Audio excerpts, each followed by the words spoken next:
G'day.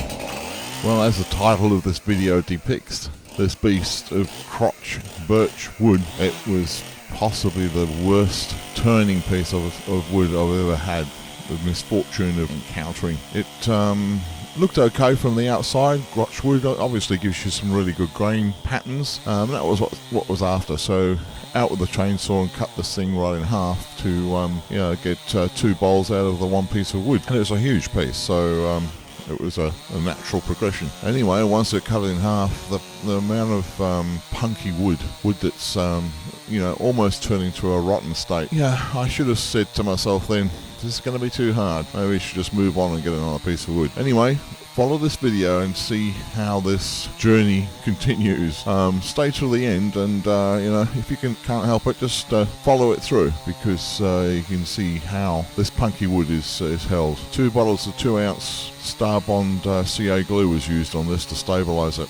So here we go. Let's see. You can see in the V of that crotch, it was pretty punky sort of wood.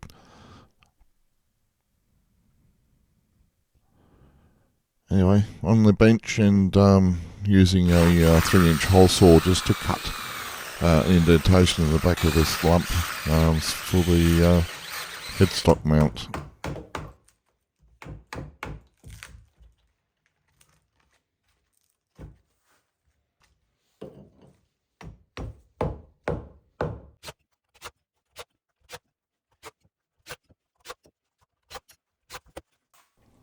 This is my style. I speed up certain parts of this and then slow down to the crucial, want to see slow type areas.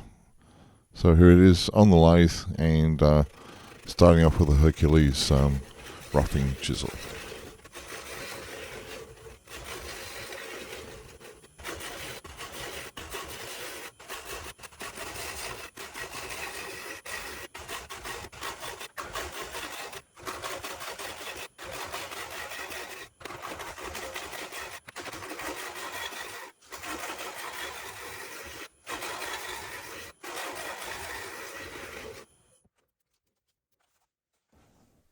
Would have been easier to have this on the bandsaw just to make it a little rounder before it put on the lathe. But anyway, there's always a way around these things.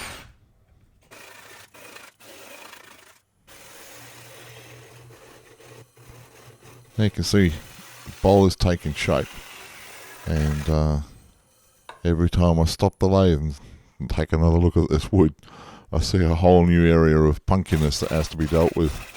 I don't actually show the Starbond CA glue being used to any one of these parts. It just take it from me. It's a huge amount. As I said, 4 ounces all told was poured into this, and they even used some 30-minute epoxy in some of the areas just to fill up the voids.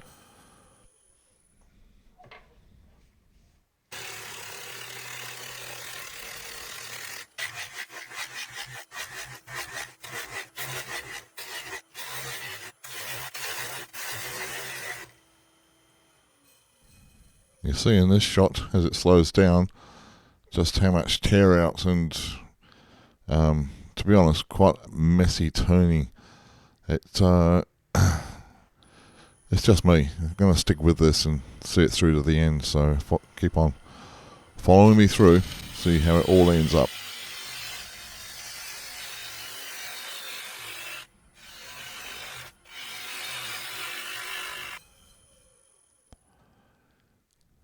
Now the bowl gouges have been sharpened many times on this particular project.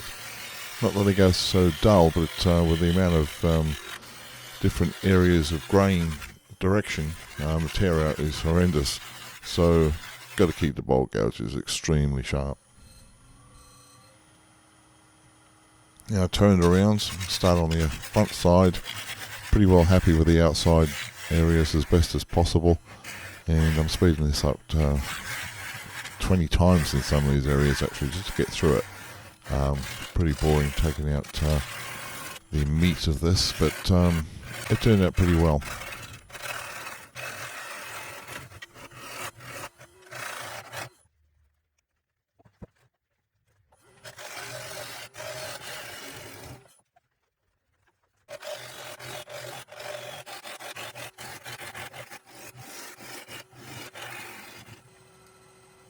I don't go much further into the depth of this bowl. Wanted to keep the live edge as fairly intact as possible, and since I'm going to be finishing this off with polyurethane gloss, more for the sealing factor than anything else. Worry me too much about the bark actually. So there's 4 coats of deft polyurethane gloss, and this is the axe paste, just polishing that up after a good 2 days drying time. I'll reverse the bowl onto the vacuum chuck and take off the foot, and that's the project in its total. Fairly happy with this, but it was a project of love-hate, I guess. The wood, several times I kept saying to myself, like, I'm going to stop this. This is just terrible, punky wood texture.